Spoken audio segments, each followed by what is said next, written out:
Bonjour et bienvenue sur la chaîne de Maverick Analytics. Je me présente, mon nom est Carl Fournier et aujourd'hui on va parler des paramètres de champ. C'est une nouvelle fonctionnalité sur Power BI.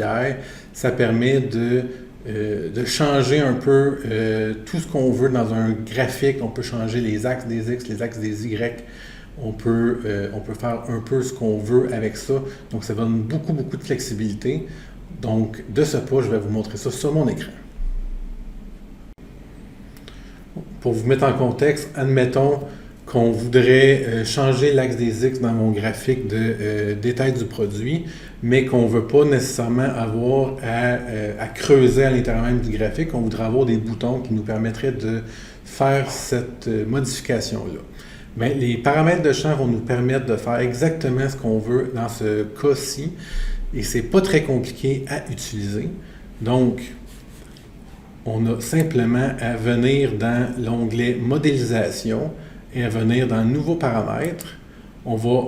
Si on a déjà activé la fonctionnalité des paramètres de champ dans les options, on va avoir l'option maintenant ici de choisir le champ.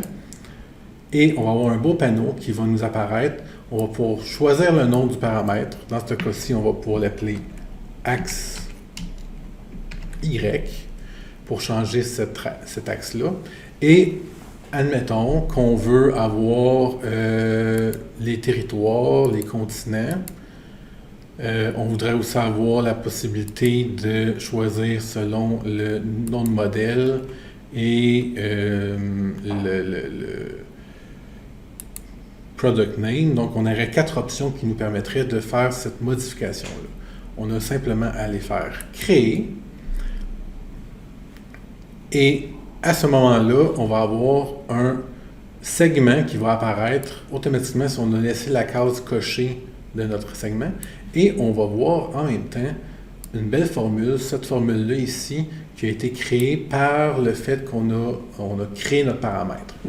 Donc, juste en ayant créé notre paramètre, on a une formule qui va venir remplir nos conditions de texte à ce niveau-là.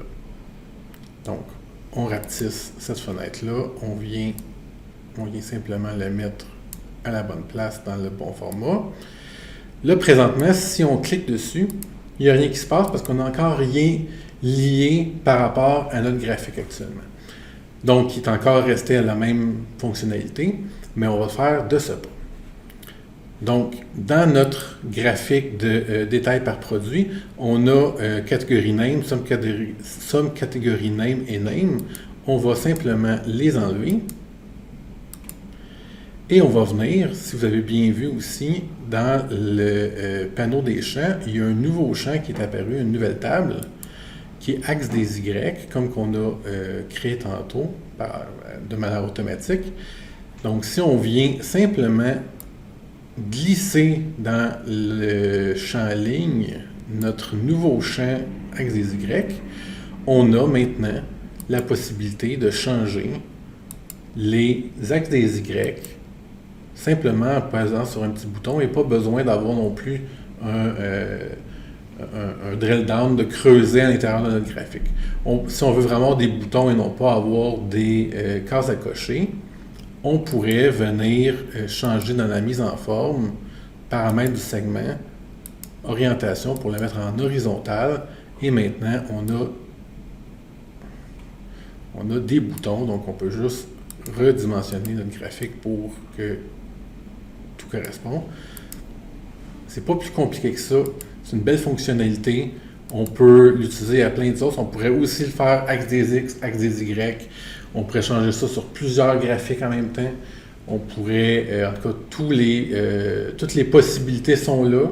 Donc, j'espère que cette fonctionnalité-là vous a plu. Si vous avez des commentaires, si vous avez des idées comment pour l'utiliser de d'autres façons, simplement les mettre dans les commentaires. N'oubliez pas de nous suivre sur Facebook, sur Patreon et de nous suivre sur la chaîne YouTube.